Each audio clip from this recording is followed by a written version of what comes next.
नमस्कार दोस्तों, कैसे हो आप सब? आशा करती हूँ आप स्वस्थ एवं खुशहाल होंगे। आज हम सुनेंगे कहानी भूमिका, जिसे लिखा है सुषमा मुनिंद्र जी ने। इससे पहले कि आप कहानी में खो जाएं, आपसे अनुरोध है कि आप चैनल को सब्सक्राइब कर लीजिए ऐसी ही और बेहतरीन कहानियां सुनने के लिए। तो चलिए कहानी शुरू करते हैं। तान्या ने जैसे ही सुबह अखबार में पढ़ा कि आज तंबाकू निषेध दिवस है, तो उसने सुलेख से तुरंत कहा, सुलेख, क्या तुम्हें मालूम है आज तंबाकू निवेश दिवस है? यह तुम्हें अजीब सा नहीं लगता कि तंबाकू निषेध दिवस भी मनाना है और बाजार में खुलेआम तंबाकू भी बिकती रहे? आखिर क्या है इस दिवस को मनाने का प्रयोजन? और क्या कोई एक भी व्यक्ति इस दिवस को मान्यता देते हुए तंबाकू का त्याग करता होगा? सुलेख को लगा तान्या उस पर कटाक्ष कर रही है। यह सब सुनाकर क्या तुम मुझे ताने दे रही हो? मैं तो अपने मुंह के छालों के कारण पहले से ही परेशान हूँ। यही होता है, दोनों के बीच संवादहीनता की स्थिति होती है या कटुता की। सामान्य भाव से ना कोई कुछ कहता है, ना दूसरा ग्रहण करता है। 10 बजे सुलेख कार्यालय चले गए और 11 बजे डॉक्टर कालरा फोन पर थी। देखिए मिसेस सूर्यवंशी, आपको पता होगा सूर्यवंशी जी मुझसे ट्रीटमेंट ले रहे हैं। दरअसल मैं उनसे ऐसा कुछ नहीं कहना चाहता जो उन्हें भावनात्मक रूप से कमजोर करे। ऐसी क्या बात हो गई? सुलेख के मुंह में इन दिनों छाले जरूर हो गए हैं, जो पहले भी होते रहे हैं, और वे हायमसिन सस्पेंशन आदि लगाते रहे हैं। आप बहादुरी से काम लेगी, इस निवेदन के साथ बताना चाहता हूँ कि सूर्यवंशी जी को माउथ कैंसर की शुरुआत हो चुकी है। आपको उन्हें तंबाकू सेवन करने से रोकना है। तान्या नहीं कह सकी कि मैं तमाम जतन करके हार चुकी हूँ। आप नहीं जानते कि तंबाकू को लेकर हमारे घर में कैसे कैसे विवाद और संघर्ष हुए हैं, पर सुलेख तंबाकू छोड़ने को तैयार नहीं है। क्या यह बात सुलेख जानते हैं? हाँ, अनुमान तो होगा। कुछ जरूरी बात करनी है, आप घर आ सके तो? आती हूँ। तान्या को सुलेख के माउथ कैंसर की सूचना ठीक तंबाकू निषेध दिवस के अवसर पर मिली। ओ सुलेख, तुम मेरी आशंका को टालते रहे और अब खतरा सामने है। तंबाकू जैसा जड़ पदार्थ कभी उन दोनों के बीच घुस बैठकर उनकी निजता, निकटता ध्वस्त करेगा, तान्या ने नहीं सोचा था। अब स्थिति यह हो गई है कि जहां नजर जाती है वहीं तंबाकू की पुड़िया बरामद होती है। मेज पर, अलमारी में, खिड़कियों के पर्दे के पीछे, जेब में। धोने के पहले सुलेख के वस्त्रों की जेबों से तेज भभके के साथ तंबाकू की किरिच निकलती है। वह सावधान करती रही, तंबाकू छोड़ने का इरादा कर लो सुरेख, यह कैंसर का कारण बनता है। लाखों लोग खा रहे हैं, फिर तो कैंसर सभी को हो जाना चाहिए। उन्हीं में से कुछ को होता भी है, उन्हें भी होता है जो तंबाकू नहीं खाते। खतरा खाने वालों को अधिक होता है। अच्छा अच्छा, अब वह सभी दोहराकर मेरा मन खराब मत करो। एक क्लेम के मुकदमे ने पहले ही परेशान कर रखा है। तुम्हारे मुंह में यह जो छठे चमासे छाले हो जाते हैं, वह किसी व्याधि की शुरुआत ही तो नहीं। छोड़ने की कोशिश करूंगा, आदत धीरे धीरे ही जाएगी। ऐसी आदत डालते ही क्यों हो जो जाती नहीं? वकालत ऐसा पेशा है जहां एकाग्रता बनाए रखने के लिए व्यसन जरूरी हो जाता है। दिन भर मुवक्किलों के साथ माथा खपाना होता है। तंबाकू में शौक से नहीं, तनाव से बचने के लिए खाता हूँ। सुलेख इसी तरह अपनी चमत्कारी तार्किक क्षमता को, झूठ को सच, गलत को सही सिद्ध करता रहा है। फिर तो कामकाजी स्त्रियों के लिए भी व्यसन अनिवार्य कर देना चाहिए। तनाव से बचने के लिए शराब, सिगरेट, तंबाकू, पान खाने की छूट पुरुषों को ही क्यों मिले, स्त्री को क्यों नहीं?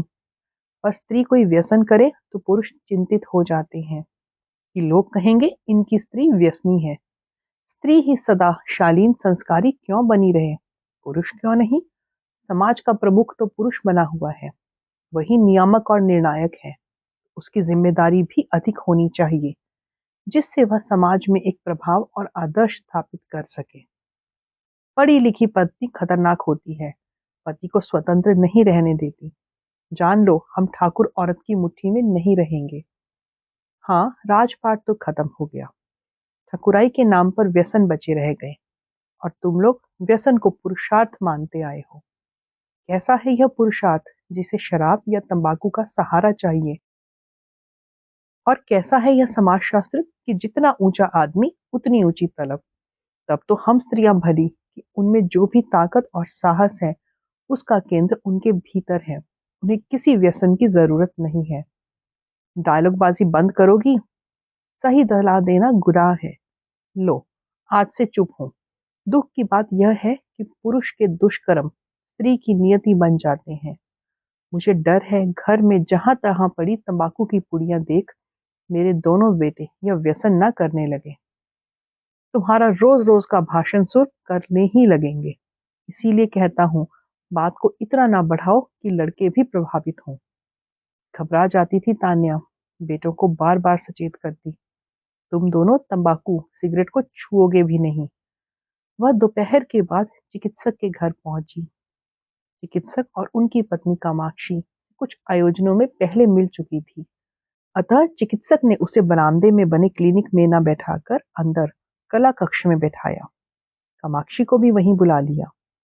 चिकित्सक विषय पर आए। सूर्यवंशी जी की स्थिति आप जान ही चुकी हैं। आपको उनका मनोबल बनाए रखना होगा। मुझे आशा है आप स्थिति को भली प्रकार संभालेंगी।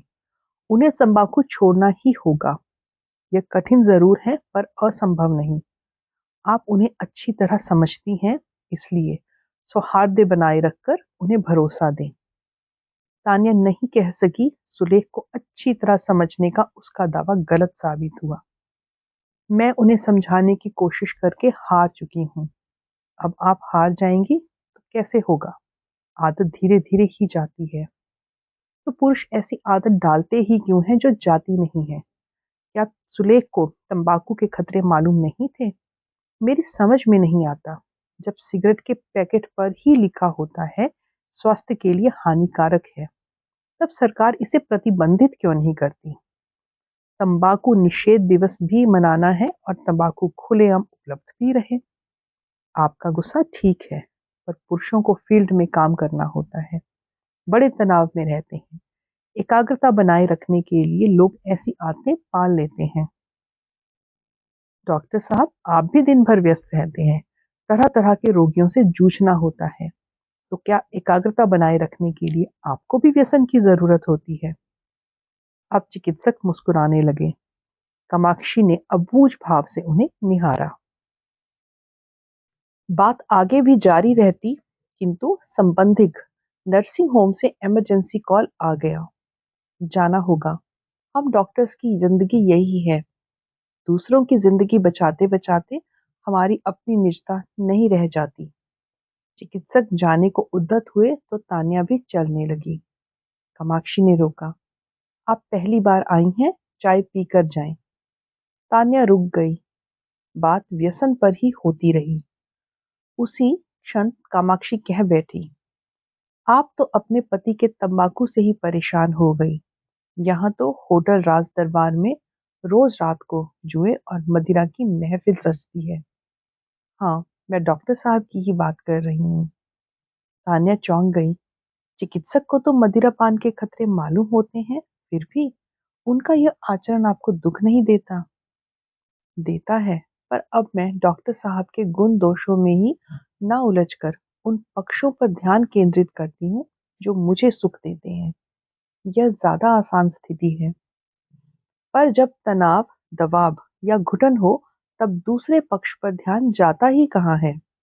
मैं तो विद्रोह कर अब चुप बैठ गई हूँ और सुलेखा को उसके हाल पर छोड़ दिया है। हाँ, एक दिन हमारी सहन शक्ति जवाब दे जाती है और तब हम मौन हो जाते हैं या विद्रोही। तब लोग सहसा विश्वास नहीं कर पाते। डॉक्टर साहब जो नगर के सबसे सिद्ध चिकित्सक हैं, शराब पीकर, जुआ खेलकर देर रात घर आते हैं। इनके देर रात घर आने पर पहले मैं खूब कलह करती थी। शोर सुनकर मेरी तीनों बेटियां जाग जाती थी। लेकिन डॉक्टर साहब के बारे में आपको यह सब कैसे पता चला? तान्या ने बीच में ही टोक दिया। एक दिन मैं होटल राज दरबार जा पहुंची कि मेरा वहां होना शायद इन्हें ग्लानि से भर देगा। मैंने इनके साथियों से कहा, आप लोग यहाँ ना आए तो इनका आना भी बंद हो जाएगा। आप लोग क्यों एक दूसरे को तबाह कर रहे हैं? डॉक्टर साहब जैसे शिष्ट इंसान ने सार्वजनिक स्थल पर मुझे थप्पड़ मारकर कहा, तुम्हारी यहाँ आने की हिम्मत कैसे हुई? मुझे बड़ी शर्मिंदगी हुई। इतना अपमान हम शिक्षित समर्थ स्त्रियों को सहना पड़ता है, तब निरक्षर निसहाय स्त्रियों की कितनी दीन दशा होती होगी। स्त्री चाहे जिस वर्ग की हो, वह शारीरिक, मानसिक, सामाजिक, आर्थिक किसी न किसी स्तर पर शोषित है और उसके पास सहने के अलावा कोई विकल्प नहीं है। नहीं सहती तो घर टूटता है और इस टूटने का ठीकरा भी स्त्री के सर पर ही फूटता है कि इसे ये निभाना नहीं आता। यह पक्षपात ही तो अकर जाता है। घर को टूटने से बचाने की जिम्मेदारी हमारी ही क्यों? हमें ही क्यों कहा जाए कि पति को खुश रखो, घर में शांति बनाए रखो। मैं रोते हुए घर पहुंची। मैं नियंत्रण खो रही थी। तब बड़ी बेटी कहने लगी, माँ, हम तीनों बहनें तुम्हारी कुछ नहीं है। पापा ही सब कुछ हो गए हैं कि तुम उन्हें लेकर ही हरदम सोचो। तुम हमारी खातिर खुश नहीं रह सकती। उसी दिन मुझे लगा कि हम अपने दुख या अभाव को इतना व्यक्तिगत क्यों मान लेते हैं। सोच नहीं पाते कि वह दुख दूसरों को कितना प्रभावित करेगा। क्लेश और कलह का बच्चों के विकास और वृद्धि पर बुरा असर होगा। मैंने प्रण किया कि अब मैं ऐसा व्यवहार नहीं करूंगी जो बिगड़े वातावरण को और अधिक बिगाड़ दे। मुझे हर हाल में अपनी बेटियों को स्वस्थ वातावरण और सुरक्षा देनी है। तब मैंने सोचा, डॉक्टर साहब क्या करते हैं? मैं इसी उधेड़-बुन में उलझकर क्यों रह जाना चाहती हूँ, जबकि वे मेरी भावनाओं को महत्व ही नहीं देते। इनकी हरकत मुझे इसलिए दुख देती थी क्योंकि मैं उन पर बहुत अधिक केंद्रित थी। तान्या को याद आया, कलह और उनके रोने-धोने से बेटे खींच जाते हैं। ओह! ऐसा ना हो कि बेटे भी विमुख हो जाएं। तो क्या अब निरुपाय होकर आप तटस्थ हो गई हैं? मेरा मतलब मौन? नहीं, तटस्थ हो जाना समाधान नहीं है, बल्कि पलायन है। इस तरह रिश्तों में निराशा भरती है। यह सही है, पति पत्नी के बीच तनाव हो तो रिश्ते में वह बात नहीं रहती। फिर भी हम रिश्तों को बचाए रखने की कोशिश करते ही रहते हैं और करते रहने ही होगी, क्योंकि भागना कभी भी आसान नहीं होता। ना समय से, ना स्थिति से, ना स्थान से, ना खुद से और ना ही रिश्तों से। समाज का अस्तित्व कायम है तो इसलिए कि परिवार है। मेरी पहली कोशिश यह होती है कि मैं स्वयं को कभी भी दयनीय ना लगने दूं। मेरा एक व्यक्तित्व है और मैं निराश या अस्त व्यस्त रहकर अपने व्यक्तित्व को मात्र इसलिए खत्म नहीं कर सकती कि मेरे पति मदिरा या जुए में मग्न है। जिंदगी में कोई एक पक्ष नहीं होता कि वहां से हमें हताशा मिली तो हम दूसरे पक्षों पर ध्यान ना दें। यह तो नकारात्मक तरीका है। उन पक्षों को याद रखती हूँ मैं जो मुझे सुख देते हैं। मुझे नहीं मालूम डॉक्टर साहब में कभी सुधार होगा या नहीं होगा, पर मुझे संतोष रहेगा कि मैंने घर के वातावरण को बिगड़ने से यथासंभव रोका है।